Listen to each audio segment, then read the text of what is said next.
مکہ میں ابو سفیان بہت بے چین تھا۔ اسے لگ رہا تھا کہ آج کچھ ہونے والا ہے۔ اس کی نظر آسمان کی طرف بار بار اٹھ رہی تھی۔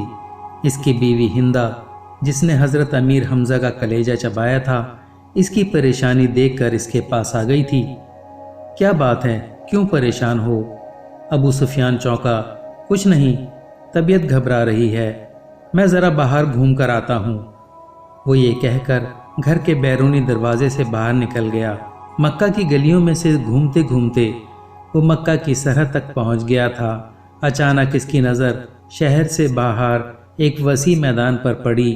ہزاروں مشعلیں روشن تھیں، لوگوں کی چہل پہل ان کی روشنی میں نظر آ رہی تھی، اور بھن بھناہٹ کی آواز تھی، جیسے سینکڑوں لوگ دھیمی آواز میں کچھ پڑھ رہے ہوں۔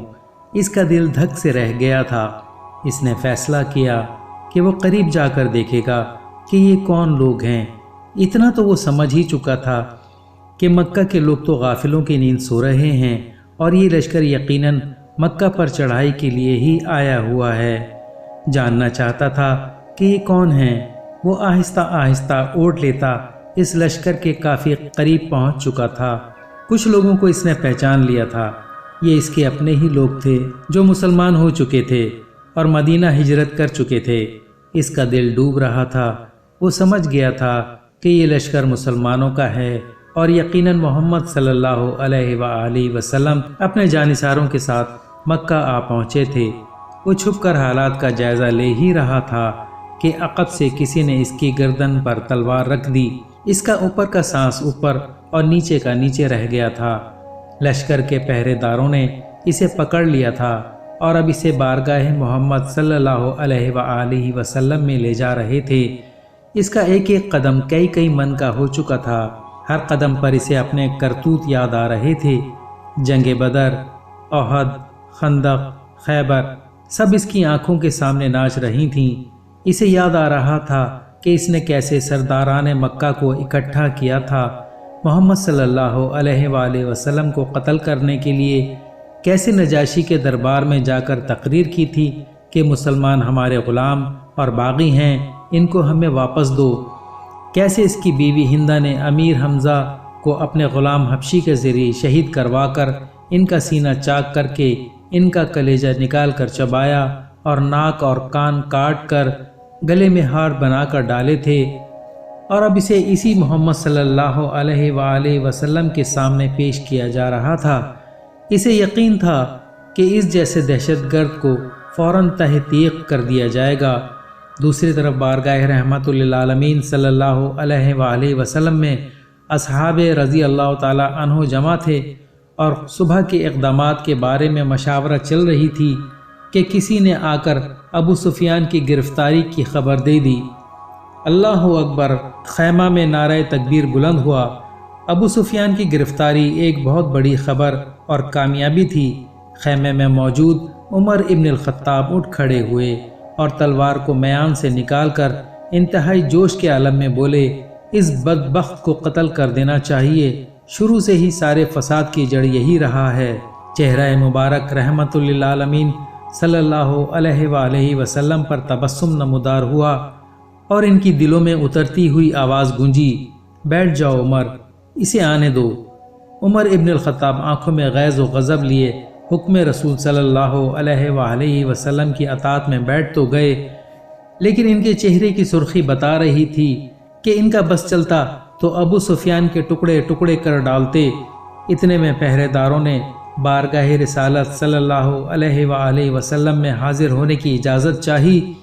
اجازت ملنے پر ابو سفیان کو رحمت للعالمین کے سامنے اس حال میں پیش کیا گیا کہ اس کے ہاتھ اسی کے امامے سے اس کی پشت پر بندھے ہوئے تھے۔ چہرے کی رنگت پیلی پڑ چکی تھی اور اس کی آنکھوں میں موت کے سائے لہرا رہے تھے۔ لبہائے رسالت مآب صلی اللہ علیہ وآلہ وسلم واہ ہوئے، اور اصحاب رضی اللہ تعالی عنہ نے ایک عجیب جملہ سنا، اس کے ہاتھ کھول دو اور اس کو پانی پلاؤ، بیٹھ جاؤ ابو سفیان۔ ابو سفیان ہارے ہوئے جواری کی طرح گرنے کے انداز میں خیمے کے فرش پر بچھے قالین پر بیٹھ گیا۔ پانی پی کر اس کو کچھ حوصلہ ہوا تو نظر اٹھا کر خیمے میں موجود لوگوں کی طرف دیکھا۔ عمر ابن الخطاب کی آنکھیں غصے سے سرخ تھیں، ابو بکر ابن قحافہ کی آنکھوں میں اس کے لیے افسوس کا تاثر تھا۔ عثمان بن عفان کے چہرے پر عزیز داری کی ہمدردی اور افسوس کا ملا جلا تاثر تھا۔ علی ابن طالب رضی اللہ تعالیٰ عنہ کا چہرہ سپاٹ تھا۔ اسی طرح باقی تمام اصحاب کے چہروں کو دیکھتا دیکھتا آخر اس کی نظر محمد صلی اللہ علیہ وآلہ وسلم کے چہرہ مبارک پر آ کر ٹھہر گئی، جہاں جلالت و رحمت کے خوبصورت امتزاج کے ساتھ کائنات کی خوبصورت ترین مسکراہٹ تھی۔ کہو ابو سفیان، کیسے آنا ہوا؟ ابو سفیان کے گلے میں جیسے آواز ہی نہیں رہی تھی۔ بہت ہمت کر کے بولا، میں اسلام قبول کرنا چاہتا ہوں۔ عمر ابن الخطاب ایک بار پھر اٹھ کھڑے ہوئے۔ یا رسول اللہ صلی اللہ علیہ وآلہ وسلم، یہ شخص مکاری کر رہا ہے، جان بچانے کے لیے اسلام قبول کرنا چاہتا ہے، مجھے اجازت دیجیے میں آج اس دشمن ازلی کا خاتمہ کر ہی دوں۔ ان کے منہ سے کف جاری تھا۔ بیٹھ جاؤ عمر۔ رسالت مآب صلی اللہ علیہ وآلہ وسلم نے نرمی سے پھر فرمایا، بولو سفیان، کیا تم واقعی اسلام قبول کرنا چاہتے ہو؟ جی یا رسول اللہ صلی اللہ علیہ وآلہ وسلم، میں اسلام قبول کرنا چاہتا ہوں۔ میں سمجھ گیا ہوں کہ آپ صلی اللہ علیہ وآلہ وسلم اور آپ کا دین بھی سچا ہے اور آپ کا خدا بھی سچا ہے۔ اس کا وعدہ پورا ہوا۔ میں جان گیا ہوں کہ صبح مکہ کو فتح ہونے سے کوئی نہیں بچا سکے گا۔ چہرہ رسالت مآب صلی اللہ علیہ وآلہ وسلم پر مسکراہٹ پھیلی۔ ٹھیک ہے ابو سفیان، تو میں تمہیں اسلام کی دعوت دیتا ہوں اور تمہاری درخواست قبول کرتا ہوں۔ جاؤ، تم آزاد ہو۔ صبح ہم مکہ میں داخل ہوں گے۔ انشاءاللہ میں تمہارے گھر کو، جہاں آج تک اسلام اور ہمارے خلاف سازشیں ہوتی رہیں، جائے امن قرار دیتا ہوں۔ جو تمہارے گھر میں پناہ لے گا وہ محفوظ ہے۔ ابو سفیان کی آنکھیں حیرت سے پھٹتی جا رہی تھیں۔ اور مکہ والوں سے کہنا، جو بیت اللہ میں داخل ہو گیا اس کو امان ہے، جو اپنی کسی عبادت گاہ میں چلا گیا اس کو امان ہے، یہاں تک کہ جو اپنے گھروں میں بیٹھا رہا اس کو امان ہے۔ جاؤ ابو سفیان، جاؤ اور جا کر صبح ہماری آمد کا انتظار کرو اور کہنا مکہ والوں سے کہ ہماری کوئی تلوار میان سے باہر نہیں ہوگی، ہمارا کوئی تیر ترکش سے باہر نہیں ہوگا، ہمارا کوئی نیزہ کسی کی طرف سیدھا نہیں ہوگا جب تک کہ کوئی ہمارے ساتھ لڑنا نہ چاہے۔ ابو سفیان نے حیرت سے محمد صلی اللہ علیہ وآلہ وسلم کی طرف دیکھا اور کانپتے ہوئے ہونٹوں سے بولنا شروع کیا، اشہد اللہ الہ الا اللہ واشہد ان محمدا عبدہ ورسولہ۔ سب سے پہلے عمر ابن الخطاب آگے بڑھے اور ابو سفیان کو گلے سے لگایا۔ مرحبا اے ابو سفیان، اب سے تم ہمارے دینی بھائی ہو گئے، تمہاری جان مال ہمارے اوپر ویسے ہی حرام ہو گیا جیسے کہ ہر مسلمان کا دوسرے مسلمان پر حرام ہے۔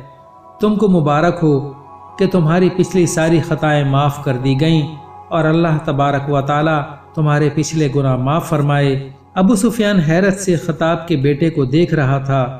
یہ وہی تھا کہ چند لمحے پہلے جس کی آنکھوں میں اس کے لیے شدید نفرت اور غصہ تھا اور جو اس کی جان لینا چاہتا تھا، اب وہی اس کو گلے سے لگا کر بھائی بول رہا تھا۔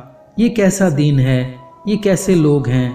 سب سے گلے مل کر اور رسول اللہ صلی اللہ علیہ وآلہ وسلم کے ہاتھوں پر بوسہ دے کر ابو سفیان خیمے سے باہر نکل گیا۔